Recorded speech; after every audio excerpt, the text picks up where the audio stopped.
sobre a escolha do novo Papa Leão XIV, né? E eu já estou recebendo aqui nos estúdios o Padre Paulo César Rodrigues, da Paróquia São José, Santo Antônio do Monte, quem eu quero já agradecer, dar aquele bom dia especial. Padre Paulo, seja muito bem-vindo ao vivo aqui agora no estúdio da Vertical FM. Bom dia. Bom dia, Jaime, bom dia aos nossos ouvintes. É uma alegria poder estar aqui, ocupar este microfone, chegar até você, onde quer que você esteja, né? A gente, nas quintas-feiras, no domingo, a gente tem chegado por aí com as celebrações da Santa Missa, e agora essa oportunidade de estar aqui no estúdio para um bate-papo, uma conversa legal aí sobre os temas que nós estamos vivendo, principalmente na igreja nesses tempos. É tempo de mudança, né, Padre Paulo? Mudança ou não? Quem sabe? É isso que nós vamos discutir um pouquinho aqui nessa manhã de sexta-feira, sobre a eleição do Papa, inclusive uma eleição que acabou demorando 2 dias, né? Até não foi muito longa nada. Não. Mas geralmente não foge muito não desse tempo, né? Mas a escolha de um Papa americano, né? Então, vamos falar um pouquinho do que é e de quem é o Papa Leão XIV, né? Que ele quais as características dele, né? Que é o nome dele, eu tô procurando aqui o nome dele aqui, só lembra o nome dele de cor? Tá aqui, ó. Robert Francis Prevost. Prevost. Cardeal Prevost. Ele, inclusive, é nascido nos Estados Unidos, mas viveu muito tempo no Peru, né? Inclusive, por lá fez um trabalho de quase ou mais de 20 anos, né? Sim. Ele é natural, né? Ele nasceu em Chicago, né? No 14 de setembro de 55, portanto tem 69 anos, apesar que quando a gente olha a foto dele, pra mim até achei que ele tinha menos, né? Eu achei também. A aparência dele. Com uma aparência muito sadia, Sim. Um cara, conforme falei com o senhor, é um cara assim esbelto, parece ser, tem uma saúde boa, aparenta ter uma saúde muito boa. Sim, sim, jovial, então tem essa idade, mas ele nasceu nos Estados Unidos, mas ele viveu muito na América Latina, né? No Peru, ele viveu por 20 anos como padre missionário. Ele é da ordem dos frades agostinianos, né? Seguidores de Santo Agostinho, né? A ordem de Santo Agostinho, né? A OSA, né? A abreviação. E ele, como frade, viveu a experiência missionária como qualquer outro padre ou qualquer outro religioso consagrado, mas foi no Peru que ele viveu a maior parte da sua vida. No Peru, ele viveu 20 anos como padre missionário, e é bom a gente destacar que ele viveu no interior do Peru. Ele viveu no interior. Interiorzão mesmo. No interior mesmo, né? Então tem umas fotos dele por aí nas missões, pregando missão, andando a cavalo, tem uma foto. Falaram muito, né? Que ele é um cara de chão, né? De chão. Tem uma foto deles, mandaram hoje, até de um padre que é da ordem dele, né? A ordem de Santo Agostinho, uma foto dele assim, atravessando um lugar com enchente. Então ele é uma pessoa, foi um padre, né, muito dedicado e muito do povo, né? Aquela igreja que nós estamos sonhando, o Papa Francisco sonhou isso e nós continuamos sonhando, uma igreja povo de Deus, uma igreja pé no chão, uma igreja voltada, né, para a realidade do mundo.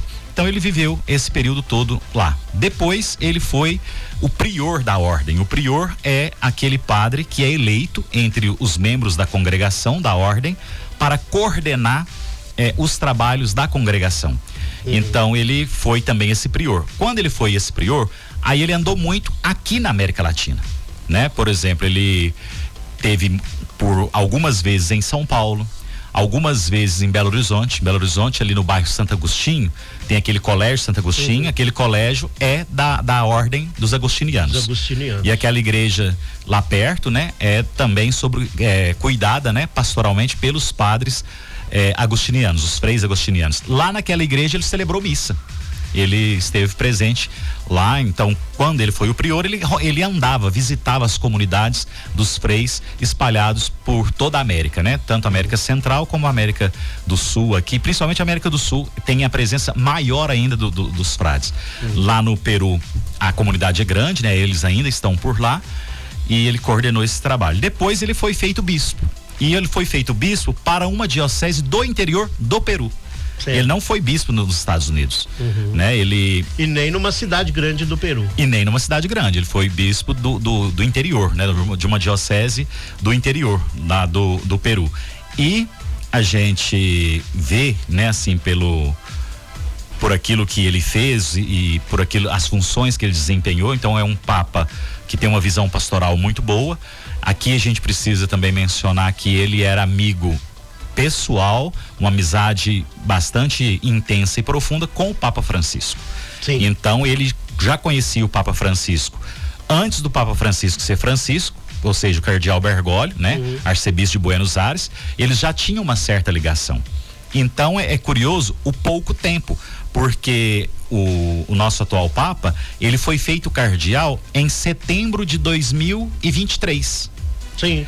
Então ele tem 1 ano e pouquinho só de cardeal, né? Então lá nós vemos tantos cardeais com tanto tempo, né? Então ele, 1 ano e pouco que ele viveu como cardeal. Aí ele estava como bispo no Peru, o Papa Francisco o levou para Roma. E ele trabalhou na secretaria da Congregação para o Clero, isso como bispo. Depois o Papa o nomeou prefeito para a Congregação dos Bispos e automaticamente deu ele o título de cardeal. Então essa função é uma função importante, porque para a gente entender, por exemplo, as nomeações de bispo, né? Existe todo um processo que é feito de escolha, de pesquisa de um padre que serve para ser bispo, esse candidato para tal diocese, para tal lugar, realidade, né? A capacidade toda. E esse trabalho todo é feito aqui na Nunciatura Apostólica. Depois desse, vamos dizer, um dossiê pronto, isso vai para Roma. Então, todas as nomeações de bispo ou transferências de bispo do mundo inteiro passavam nas mãos dele.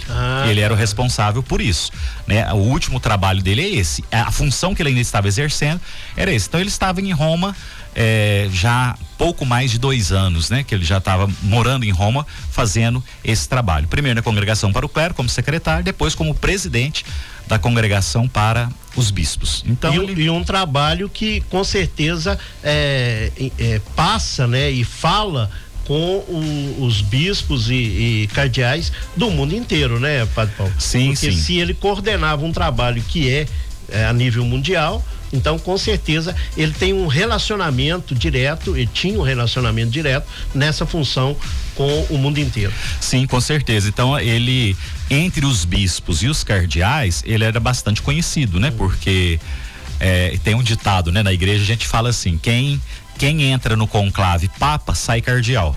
Porque a gente via aí os papáveis, né? Assim chamados, as pesquisas, falando desse, daquele, vai ser esse ou esse e tal. E ele não tinha saído assim o nome dele, né? Até quando foi eleito, que falou o nome, eu fiquei curioso, joguei na internet na hora e eu vi que era o prefeito para a Congregação para o Clero, para os bispos, né? Da Congregação dos Bispos. Então a gente vê que sempre há novidade, há surpresa. Teve uma vantagem nesse conclave, porque os cardeais foram para Roma para o sepultamento do Papa Francisco e lá permaneceram e já foram feitas aquelas plenárias, né? Então eu lembro que teve uma plenária de uma parte da manhã toda, depois os cardeais deram entrevista, o próprio cardeal aqui do Brasil falou que teve 33 intervenções, ou seja, 33 cardeais tomaram a palavra e disseram, né? Ali eles estavam discutindo o mundo atual, a realidade da igreja, o perfil do novo Papa, o que a igreja precisa, né, para oferecer no mundo no tempo de hoje, né? Então, foi toda essa questão e essa discussão já foi sinalizando quem seria o novo Papa, né? Então, o que precisaria o candidato ter, né, como característica para ser escolhido. Sim, então, eles já vão falando ali quais as principais características que eles estão esperando desse novo Papa. Sim, sim, com certeza. Nós, né, somos muito assim, vamos dizer, bairrista, né? A gente é doidinho eu brinquei, né? Falei assim, gente, o dia que tiver um Papa brasileiro, aquela praça cheia de gente vai ser verde e amarelo, vai ser maior da alegria do que ganhar a Copa do Mundo. Então a gente tem esse sentimento. A igreja não vê nesse sentido. A igreja, ela vê o mundo como um todo, né? Então por exemplo, se ele é americano, brasileiro, argentino ou italiano, isso não é critério para a eleição do Papa. né? O critério é aquilo que ele pode oferecer à Igreja Universal, né? Dizia aqui antes dos bastidores, nós somos 1 bilhão e 400 milhões de católicos espalhados no mundo inteiro, né? Então há uma mega estrutura, né? Que a igreja espalhada por aí afora. Então a função do Papa é coordenar tudo isso. Então olha-se para os candidatos na visão, vamos dizer, universal da igreja. Não é a nacionalidade não é um critério para a eleição, né? Mas a experiência pastoral, a experiência de vida, né? Então eu chamo a atenção aqui, tem 3 aspectos muito importantes que a gente tem que observar. Porque, vamos dizer assim, mal comparando e já comparando, esses 3 aspectos diz do plano de governo dele. Primeira coisa, o nome que se escolhe. Isso é um caminho que vai ser traçado, não é? Vai ser traçado. Então eu fui ler quem foi o Leão XIII. O Leão XIII governou a igreja por 25 anos. Ele morreu com 93 anos em 1903. Bem no início do século passado. No início do século passado. Então, por exemplo, o Leão I viveu morreu em 457. Ou seja, viveu lá na época ainda que a igreja era perseguida, né? Sim. Então, o Leão XIII foi um papa do diálogo. Então ele conversou muito, ele conversava, por exemplo, aonde a igreja era perseguida, aonde a igreja, por exemplo, nós temos as embaixadas da igreja, porque o Vaticano é um estado, né? Então tem as embaixadas nos países. Então, aonde não tinha embaixada da igreja, o Leão XIII conversava, dialogava, né? Eu achei muito interessante porque tinha-se uma certa dificuldade em relação fé e ciência. O Leão XIII foi aquele que dialogou para fazer a fé e a ciência andar juntos. Tá. Inclusive, o período dele coincide com a Revolução Industrial. Sim, sim. Inclusive, estamos falando muito nessa questão que o Leão XIV agora entra numa era da revolução digital, né? Da inteligência artificial. Sim. Será que isso não é uma coincidência ou será que o nome também tem a ver com isso? Sim, né? sim. Porque a Revolução Industrial foi um marco na história da humanidade, né? Com certeza. Onde o homem passou, né? Daquele tipo de trabalho, vamos dizer assim, manual para o trabalho industrial, né? E aí já havia problemas, na Europa já tinha problemas com sindicatos, problemas trabalhistas, enfim, né? Ele viveu nessa era e implementou mudanças. Sim, sim. Aí, agora, o Leão XIV entra na era digital, a era da inteligência artificial, que é uma coisa que muitos, inclusive os católicos, têm um certo receio, né, Padre Paulo? Sim, sim. A inteligência artificial, a gente vê que pode representar uma ameaça para os destinos do mundo. Sim, com certeza. Se ela não for bem trabalhada. Sim, com certeza.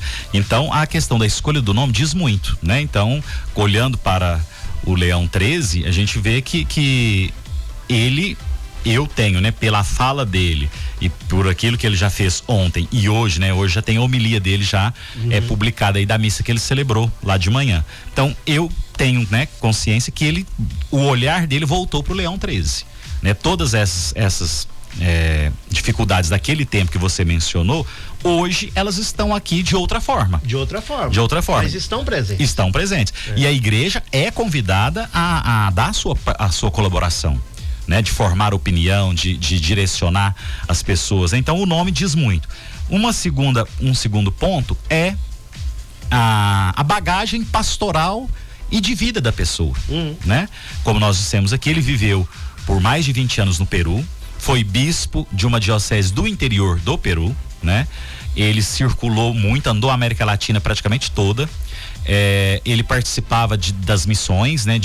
Daquelas missões mesmo, de bater de porta em porta, de visitar o povo, né? De comer aquilo que o povo estava comendo, né? Tem uma foto dele servindo num tacho, parece que era um lugar que tinha muita gente, tá lá um tacho de comida, ele tá ali servindo.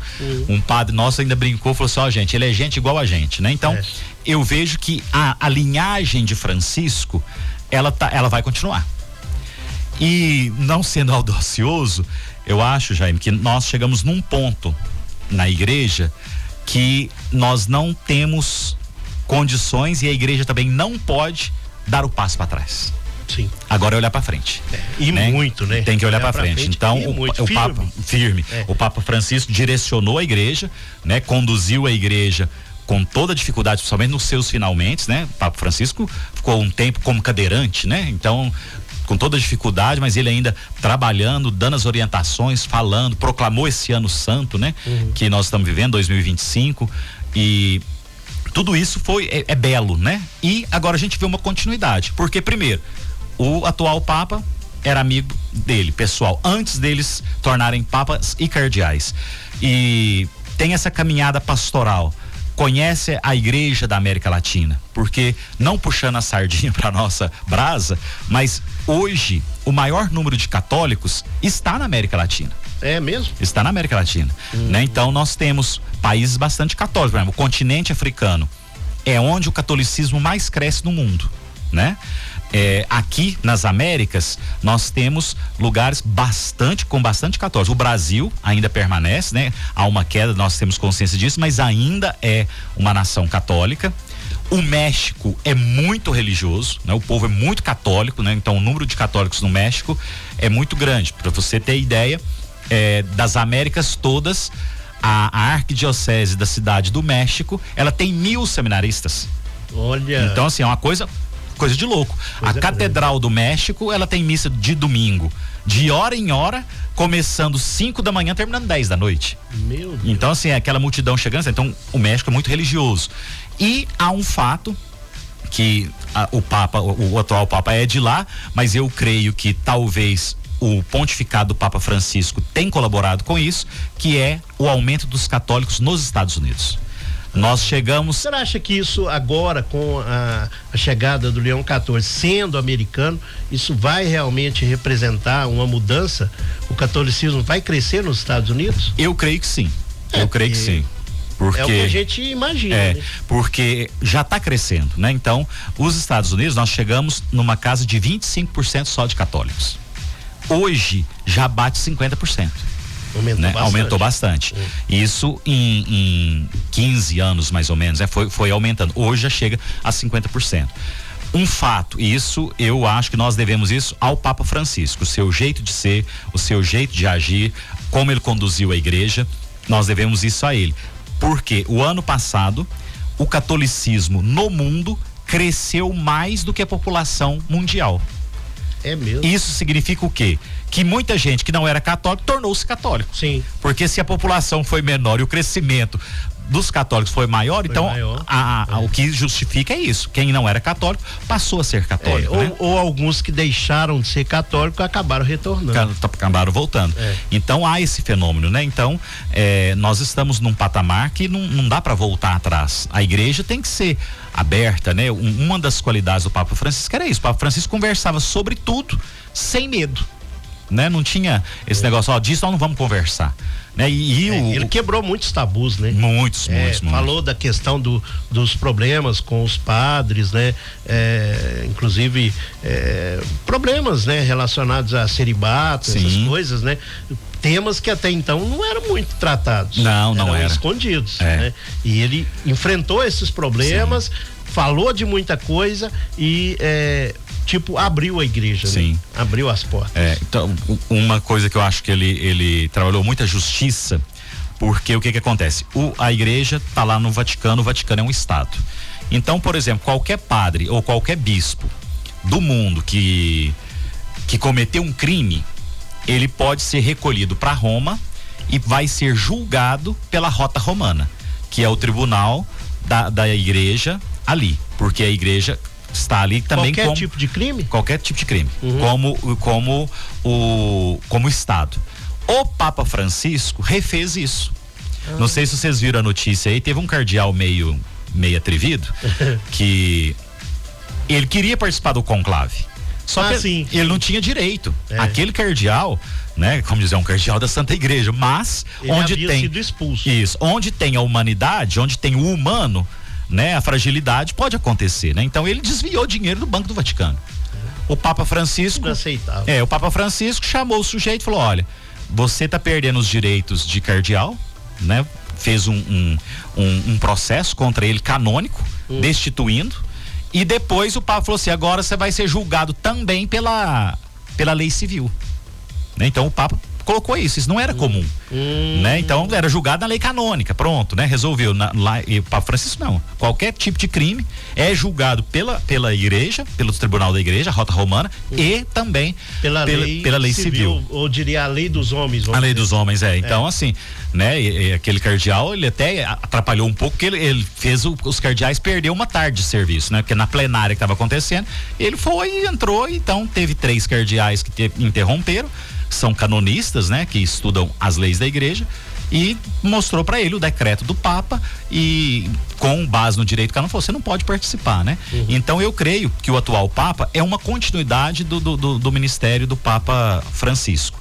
A gente sabe, né, que ele é uma pessoa humilde, simples, né? Não é das pompas. A gente vê a fala dele, é uma fala muito tranquila, né? Isso. Discreta, né? Não é aquela pessoa que olha pra você ver, ele estava ocupando um cargo bastante importante na igreja, né? E a gente não via ele, né? Por exemplo, quem ele substituiu, o cardeal canadense, o Marco Elete. O Marco Elete estava sempre na imprensa, viajando muito. No Brasil ele veio muitas vezes.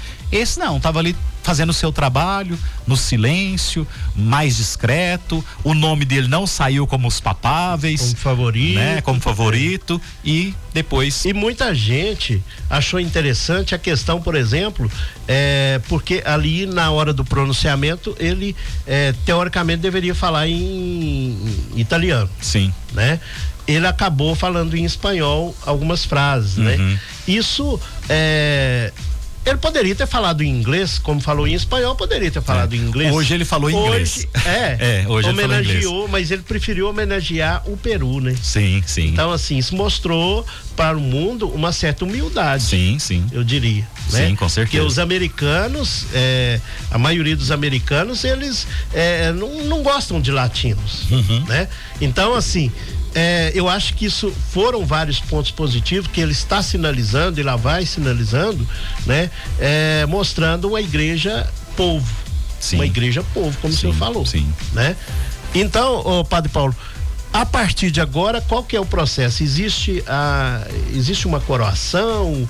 Tem um ritual posterior? Sim. Porque já celebrou missa hoje, né? Hoje ele celebrou uma missa com os cardeais, né? Não foi uma missa na Capela Sistina, não foi uma missa para o povo, né? Domingo está previsto aquela bênção do meio-dia, né? Que é costume dos papas, já é tradicional. Ele já vai dar essa bênção, né? No domingo, e ainda não saiu a previsão, mas tem uma missa própria. Essa missa eu tenho certeza que vai ser na praça, né? De São Pedro. Que a gente chama da missa da entronização solene do Papa, né? Ali ele se torna, vamos dizer assim, oficialmente, né? A norma canônica é ele dizer que sim, né? Depois que foi eleito, né? E hoje eu tive uma informação de alguém até da França que tá por lá, porque 132 votantes, ele tinha que ter 89 votos para ser eleito validamente, canonicamente. Segundo a informação que eu tive hoje, que ele quase foi eleito por unanimidade. É mesmo? Mesmo. Então, assim, é algo curioso, né? Sem informação. E o voto é secreto? É secreto. É secreto. É escrito, né? É secreto. E ali tem os monsenhores que ficam, né? Abre e lê, né? E fala o nome do Papa, né? É curioso porque tem um monsenhor lá, Jaime, que fica com a caligrafia de todos os cardeais. Se eu sou cardeal, eu votei em mim, automaticamente eu tô fora. Porque aí é vaidade. Não pode. Né? Então é curioso isso. Muita gente tem essa dúvida, se pode votar em si mesmo. Não pode. Não pode votar em si. Se votou, automaticamente tá fora. Já não coisa. Quando chega nos 2 terços. Então eles vão conferindo a caligrafia de cada um. Isso. Então ali há o juramento, né? De fidelidade, né? De fazer o bem para a igreja. E quando chega no momento que é eleito, aí pergunta-se em latim ao candidato se ele aceita. Ele pode não aceitar, né? Aqui no Brasil a gente não sabe se é verdade ou não, mas há uma conversa do Dom Luiz Loscheider, que foi arcebispo cardeal de Aparecida, que no conclave de 78 ele teve muitos votos. A chegar ponto dele quase ser eleito e dele interromper e falar, olha, eu não posso porque eu tenho problemas cardíacos, eu não tenho saúde, né, para isso. Então, tem essa conversa. Então, chegou lá, pergunta para ele. Aí ele vai e diz que aceita. Naquele momento que ele diz que aceita, aí oficialmente, né, e canonicamente está eleito o novo Papa. Aí é onde sai a fumaça branca e os sinos começam a bater. E dali ele é levado para a Sala das Lágrimas, né? Do lado da Capela Sistina tem a Sala das Lágrimas.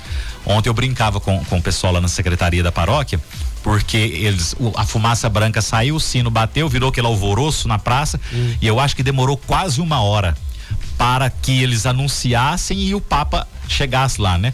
Aí alguém falou assim, padre, tá demorando. Eu falei assim, uai, eles devem ter levado ele na Sala das Lágrimas. Se ele não chorou, eles devem foi buscar uma vara de barmelo para fazer ele chorar. Tem que chorar. Tem que chorar. Tem que chorar. Mas eu creio que chora, né? Porque a gente via ontem, na hora que ele saiu lá, os olhos lacrimejando, emocionante. Então, eu creio que a igreja ganhou muito, né? Que a igreja está, né, aí próxima do mundo, né? Nós não estamos fora do mundo, nós estamos para dar uma colaboração para o mundo, e o Papa é a nossa cabeça. O Papa é o nosso exemplo, né? Ontem eu disse na missa que celebrei, que a rádio transmitiu, eu disse que, olha, gente, nós temos uma obrigação moral como católicos de rezar pelo Papa, seja ele quem for. Se ele é argentino, americano, brasileiro, seja ele quem for. Então, nós temos que rezar por ele.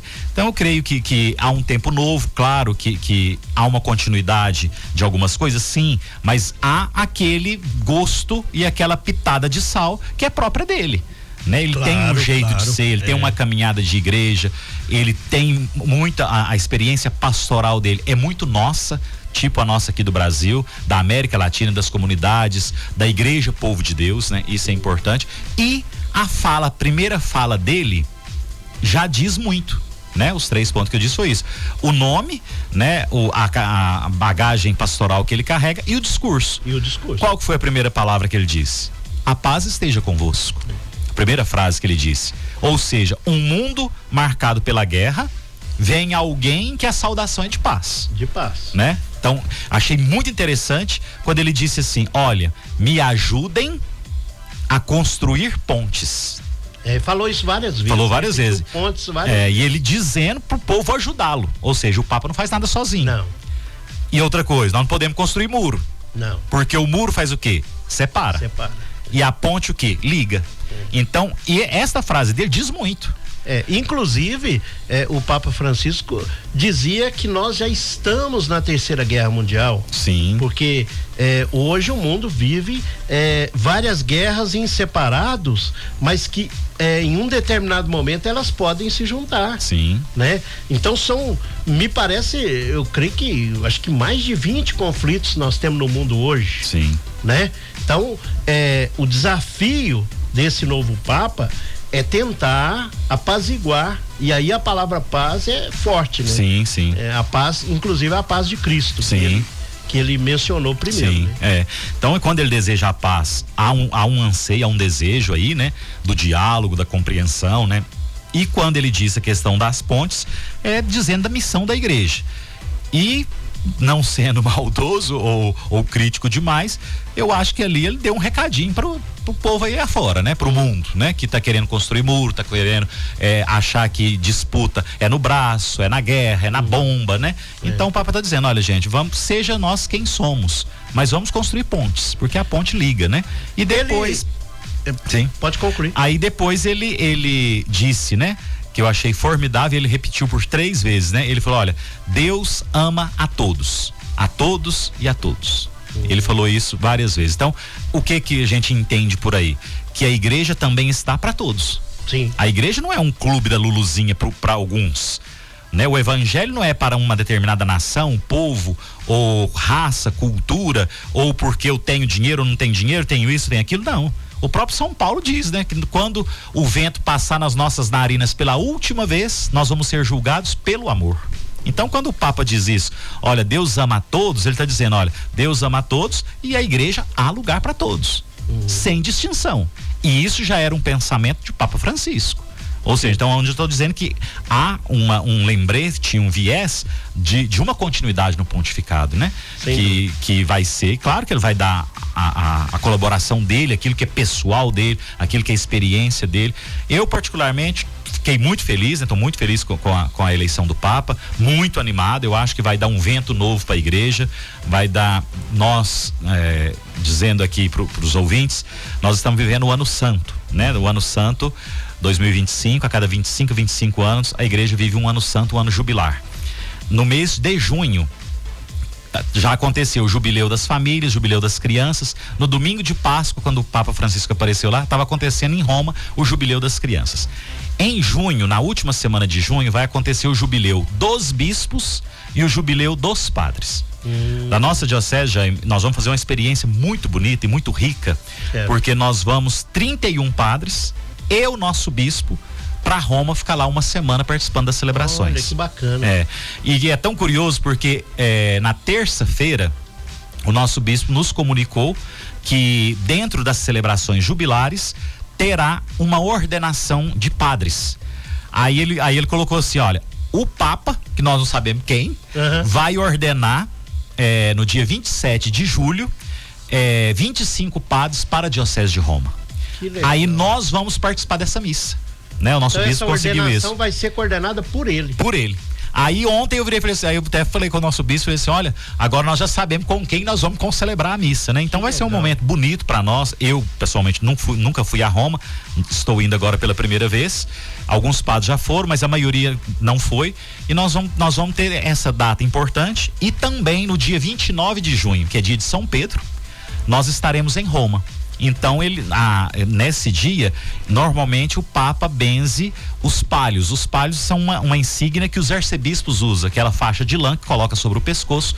Então é o Papa que abençoa aquela insígnia. E nesse dia, do dia 29, nós também estaremos por lá. Então eu creio que vai ser um tempo bonito da graça de Deus para nós, pessoalmente, crescimento pastoral, espiritual, também de voltar ali aonde tantos homens e mulheres passaram, doaram a sua vida pelo Evangelho, e mais ainda agora a felicidade de nós podermos estar, né, com o Papa, participando de uma missa com ele, um novo Papa, e nós vamos estar participando lá. Então vai ser um momento bonito para nós também. Vai ser um momento de muito aprendizado para vocês, eu creio. Com certeza, né? Com certeza. Nós vamos. É uma experiência única. Única. Então tem essas grandes celebrações, tem os passeios, nós vamos em Assis, né, lá onde está sepultado São Francisco, e o Beato, que a canonização foi cancelada devido à morte do Papa, mas vai ser remarcado agora, que é o santo, vamos dizer assim, que está mais no auge agora, que é o Beato Carlos Acutis. Aquele adolescente, né? Um adolescente que o corpo está intacto. Nós vamos visitar e celebrar. Está lá em Roma? Está em Assis. Em Assis. Em Assis. Foi desejo do jovem ser sepultado perto de São Francisco. Aí ele foi sepultado num cemitério perto da igreja. Agora, com o processo, o corpo foi exumado e levado para a igreja. Nós vamos celebrar uma missa lá. O nosso grupo, né? Vai ser uma experiência belíssima. Então, assim, eu vejo que para nós vai ser uma experiência, como você disse, uma experiência única, né? Para nós estarmos ali em Roma, na sede da igreja, onde está toda, né, a organização da igreja, e também ali, né, os santos, tantos homens, tantas mulheres. Nós vamos participar de uma missa também na Basílica de Santa Maria Maior e visitar o túmulo do Papa Francisco, né? Então teremos um momento bonito, né? O nosso bispo propôs isso para nós o ano passado, né? Nós fomos organizando, pagando para estar indo, e agora, né, vamos viver esse momento bonito. No dia 23, se Deus quiser, nós estamos embarcando para Roma. 23 de junho. De junho. Vai ser chique demais. E claro, depois você vai contar pra nós como que foi, né? Sim, eu volto aqui pra gente partilhar. Volta aqui pra gente compartilhar esse momento, porque sem dúvida nenhuma, pra quem é católico, é uma experiência muito bacana. Muito bacana. E o senhor pode trazer, né, essa experiência depois pra sua paróquia e até pra... Sim, com certeza. Porque não vão todos os padres. Não. Vai ser um percentual, porque tem que ficar alguns padres da diocese. Lá de Santo Antônio tá indo eu, 31. Tá indo o Padre Antônio Simone, né, que trabalhou aqui também em Arcos, e eu, lá de Santo Antônio. Aí tá indo o bispo, tá indo outros padres também, né? Um grupo até bom, né? Não foi um grupo tão pequeno, porque o Papa Francisco, o ano passado, ele incentivou muito aos bispos que se esforçassem e que os padres se esforçassem também para estar em Roma nessas celebrações jubilares, né? Então nós vamos estar participando. Tem essas celebrações, nós temos na verdade 2 dias de atividades mesmo no Vaticano, né? De palestra, de retiro, de encontros, né? E essas celebrações da missa com o Papa, depois nós teremos um momento do grupo, né? Nós vamos a Assis, vamos nas outras, o passeio, nós vamos nas outras, né? Nós vamos nas outras basílicas e também no Coliseu, né? Onde lá tantos cristãos perderam a vida, né? Então nós vamos também ter essa participação cultural, mas nós estamos indo com o olhar da fé, estando em comunhão com a igreja e agora ainda mais com o nosso já querido e amado Papa Leão XIV, participar lá e renovar a nossa fé, a nossa esperança e também a nossa adesão e a nossa fidelidade a ele como sucessor do apóstolo Pedro, né? Isso aí. Padre Paulo, aproveitar, a Judite tá mandando um abraço pro senhor. Olha, muito obrigado. Falando que tá feliz, tá ouvindo o senhor aqui ao vivo e chique demais ouvir aí, mandar um abraço pra Judite lá na comunidade São Domingos. Isso, Judite. Não perde uma celebração, não perde um programa do Padre Hildo e não perde a programação nossa aqui da Vertical FM. A Judite sempre acompanha, sempre às vezes manda uma mensagem, sempre acompanha as nossas celebrações, o programa do Padre Hildo. Um abraço para você aí, que Deus abençoa muito. Padre Paulo, então nós vamos já caminhando para encerrar. Eu queria já agradecer demais a sua parceria, sua presença, viu? Em nome do senhor, agradecer a Paróquia São José, Santo Antônio do Monte, o Padre Hildo, né? Que é o nosso companheiro aqui da Rádio Vertical FM todos os dias.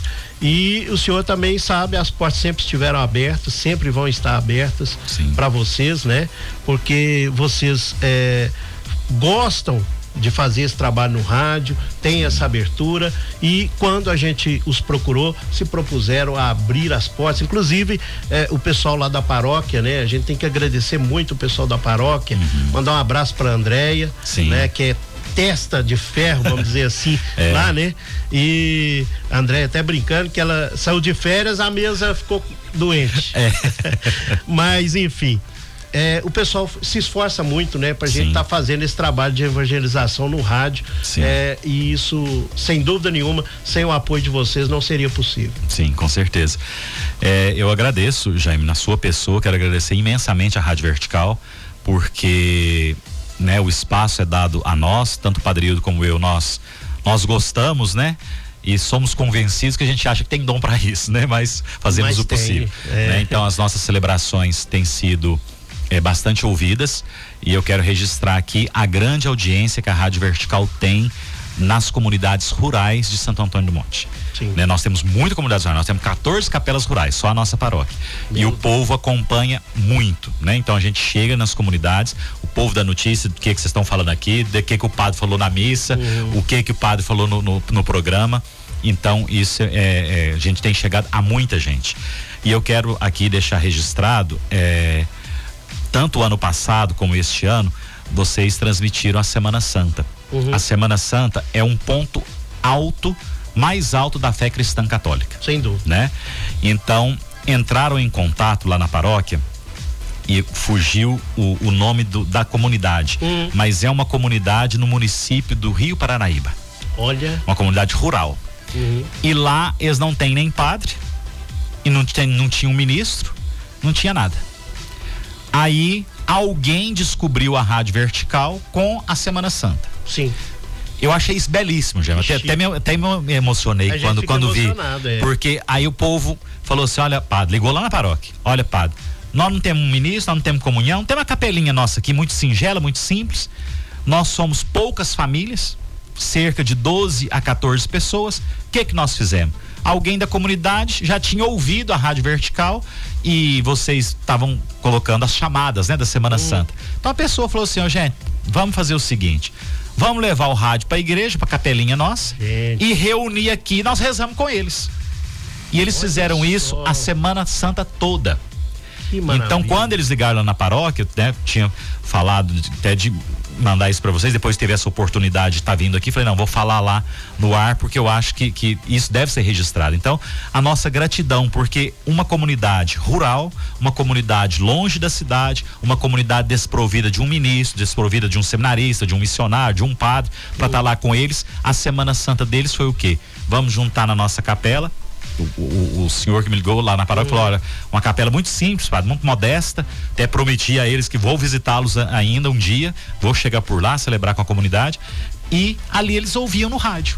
Que maravilha. Celebrava conosco, né? Então, assim, isso só já valeu a pena. Ué, que isso? Isso só já valeu a pena, né? Se a gente tivesse transmitindo só pra eles, já tava ótimo. Tava ótimo, né? Então, tava assim, ótimo. Entre tantos, né?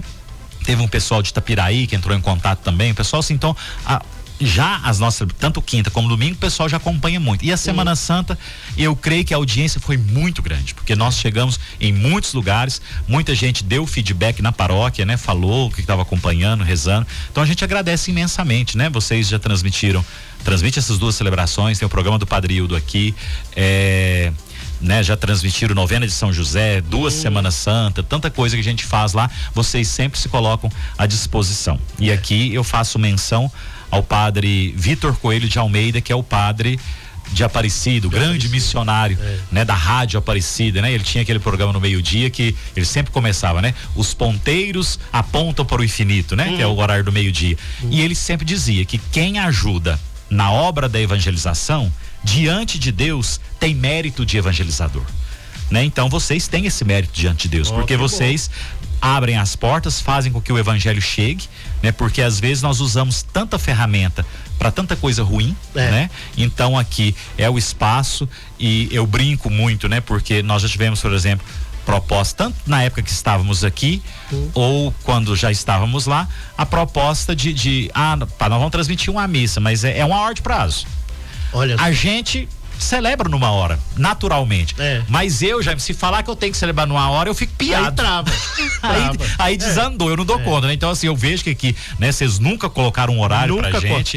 Nunca cortou, sempre, né? Na quinta-feira é um pouco mais extenso. As celebrações da Semana Santa são celebrações extensas, né? Então. Teve acho que é de sexta.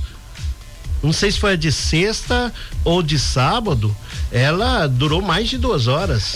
Do sábado. Do sábado, durou mais de 2 horas. Sim. Então, ô Padre Paulo, eu acho assim, quando a gente fica, né? E aí eu falo pra Andréia, que deve estar nos ouvindo lá, falo pro Anderson de Oliveira, que sempre está ajudando nessa questão da transmissão. Quando a gente às vezes fica até tarde, até 9, 10 horas da noite, cuidando para que a transmissão não saia do ar, para que fique firme, né? E que o som fique bom, né? Mas às vezes deixando, às vezes até de assistir televisão, de conviver com a nossa família, mas cuidando para que essa transmissão se mantenha, né? A gente está fazendo isso não para nós, né? Mas para levar essa mensagem de Deus a essas pessoas que às vezes não têm essa condição. Eu fico pensando no operário que está trabalhando no horário noturno, né? Aqui na nossa região tem demais, muita gente trabalha de horário, né? Eu fico pensando nas pessoas que trabalham de vigia, de porteiro, as pessoas que estão acamadas nos hospitais, né? E que não podem sair para ir à igreja participar da Semana Santa ou da missa. Sim, com certeza. Né? Então, assim, é para essas pessoas que a gente faz todo esse esforço, né? Para levar essa mensagem da Santa Missa e a mensagem de Deus a essas pessoas. Com certeza. Isso, a gente chega nessas pessoas, né? Isso como diz, não tem preço, né? Porque a gente faz com que o bálsamo, né? Dá o bálsamo para a pessoa, para a vida se tornar mais leve, né? Se tornar mais suave. Então a gente tem chegado a muita gente, graças a Deus, e a gente agradece imensamente o espaço, a colaboração que é dado não ao Padre Paulo, muito menos ao Padre Hildo ou à Paróquia São José, mas aqui nós tomamos isso como um espaço para a igreja, né? Nós estamos aqui em nome da igreja, né? Pela igreja, pelo evangelho nós estamos aqui. Mas esse trabalho de vocês, ele dá frutos e a gente percebe. Eu tive observando as imagens da Semana Santa lá na paróquia e achei bonito demais. A praça ficou pequena. A praça ficou pequena. Lembrando que Santo Antônio do Monte tem quantas paróquias? São 3 paróquias E é muito menor do que aqui. Lá tem 28 mil habitantes. Olha. Então, bem menor. Para você ter uma base, Jaime, a Andréia deve estar ouvindo e a Andréia é testemunha disso.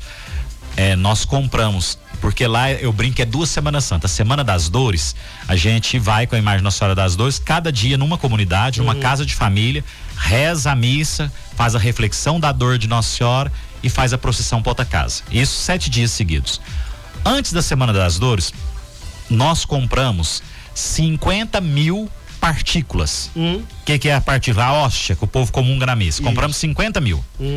Aí, na terça-feira santa, a Andréia falou assim comigo: ô padre, eu tô achando que as hóstias não vai dar, não.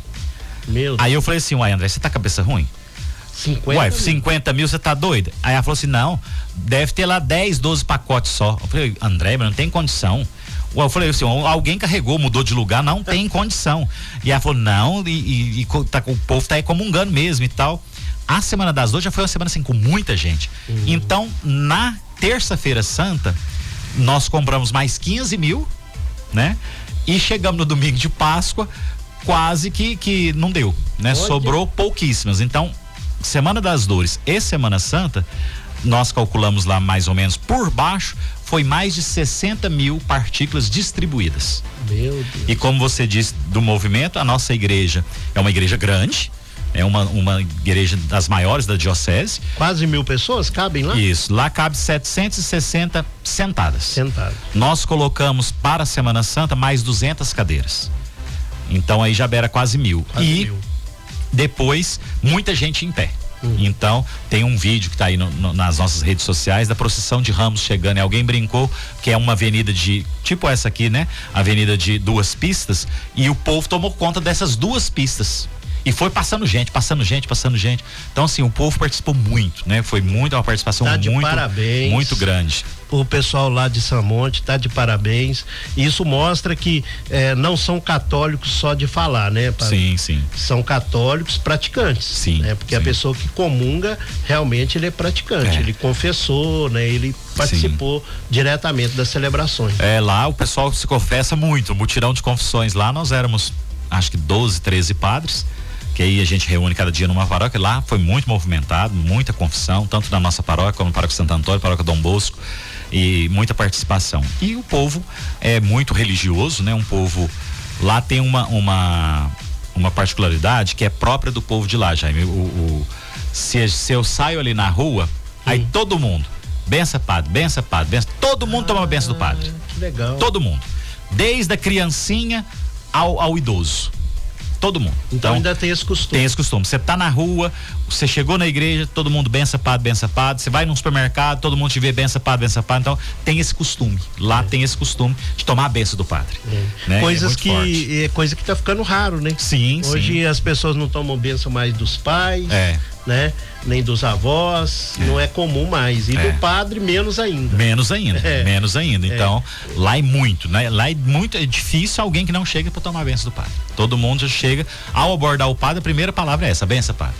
Aí a gente dá, Deus te abençoe.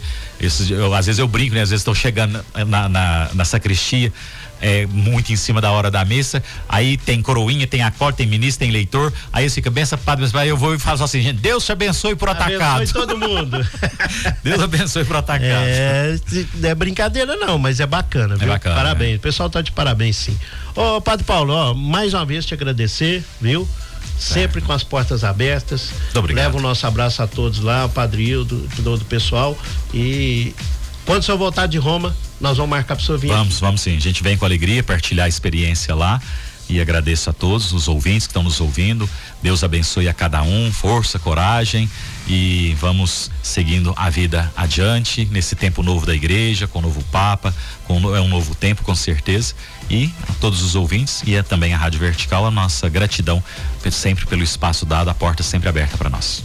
Bom dia. Bom dia, grande abraço. Gente,